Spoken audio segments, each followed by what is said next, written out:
Gimana caranya lunasin utang triliunan rupiah tanpa harus nyusahin rakyat? Kedengarannya kayak mustahil ya.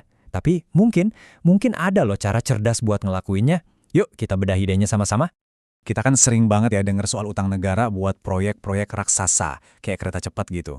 Nah, yang langsung kepikiran di kepala kita pasti waduh jangan-jangan pajak naik lagi nih. Tapi coba deh bayangin, gimana kalau ternyata ada cara lain? Cara di mana utang segede itu, malah bisa lunas sendiri tanpa ngebebanin kita sama sekali. Nah ini dia nih teka-teki yang bakal kita coba pecahin bareng-bareng. Oke, kita masuk bagian pertama, pertanyaan triliunan rupiah. Yuk kita mulai cari solusinya. Nah, ini dia nih, ide intinya. Coba deh, lupain dulu soal gimana cara bayar utangnya. Gimana kalau fokus kita digeser? Kita fokus bikin utang itu, bayar dirinya sendiri. Dengerin deh, ini bukan sulap, bukan sihir, tapi ini soal pergeseran cara berpikir yang benar-benar fundamental. Lanjut ke bagian 2, membalikan pola pikir. Karena ternyata ya, utang itu belum tentu jadi musuh kita loh. Gini, kebanyakan dari kita kan kalau denger kata utang, langsung kebayang beban berat yang harus cepet-cepet dilunasin, ya kan? Tapi, seorang investor, cara mikirnya beda banget. Buat mereka, utang itu bisa jadi alat, bisa jadi peluang. Asalkan uang pinjamannya itu dipakai buat sesuatu yang bisa menghasilkan duit lebih banyak lagi. Nah, itu kuncinya. Terus, apa sih aset produktif itu? Gampangnya gini deh, bayangin Anda pinjam uang buat beli mesin jahit. Kalau pendapatan dari jualan baju Anda lebih gede daripada cicilan pinjaman plus biaya listriknya, ya mesin jahit itu namanya aset produktif. Dia kerja buat ngasilin duit. Nah, konsep sesederhana ini bisa loh kita pakai buat proyek raksasa sekalipun. Oke, masuk ke bagian 3, proyek sebagai mesin uang. Nah, sekarang kita coba terapin konsep aset produktif tadi ke contoh yang nyata banget, kereta cepat. Jadi, coba kita lihat dari sudut pandang lain. Masalah utamanya itu sebetulnya bukan di tumpukan hutangnya loh. Masalah sebenarnya adalah kereta yang kosong. Ya iyalah, kalau keretanya kosong lompong ya pasti rugi kan? Tapi gimana ceritanya kalau kita bisa bikin kereta itu selalu penuh? Nah, gimana caranya?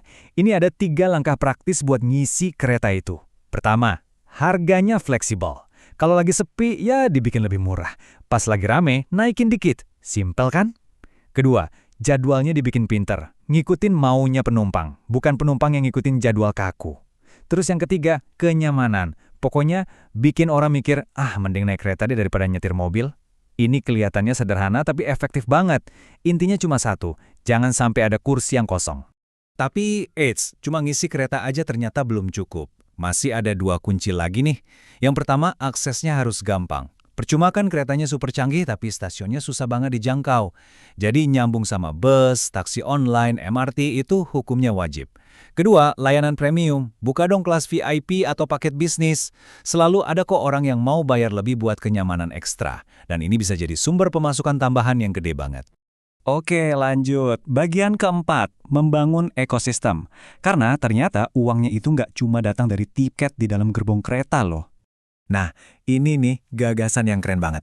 Kereta cepat itu bukan sekedar alat pindah dari kota A ke kota B. Anggap aja dia itu jantung dari sebuah pusat ekonomi yang baru.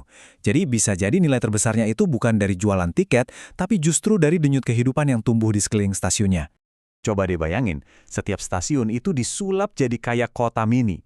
Di sekitarnya ada gedung kantor, ada mall, ada hotel, ada apartemen.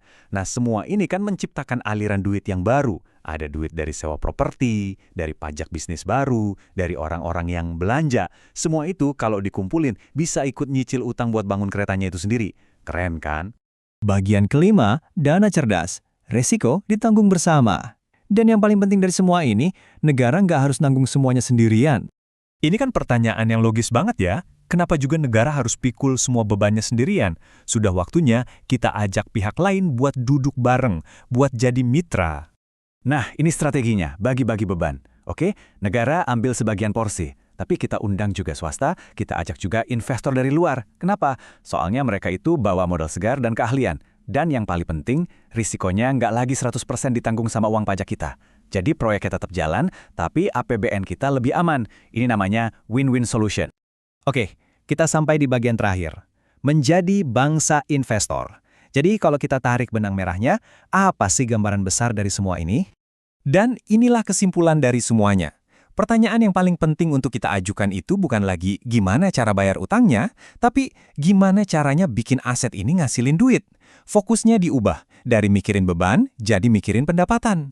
Kalau udah begitu, inilah gambaran akhirnya. Saat semua aset-aset ini sudah jadi mesin uang yang kerja keras buat kita, utang yang tadinya kelihatan serem banget itu pelan-pelan bakal lunas dengan sendirinya. Jadi kesimpulannya, utang itu bukan monster yang harus kita takuti. Justru, utang bisa jadi alat yang sangat kuat asal kita pintar mengendalikannya. Nah, pertanyaannya sekarang kembali ke kita semua. Apa kita siap buat mengubah cara pandang kita soal utang? Gimana menurut Anda? Setuju gak?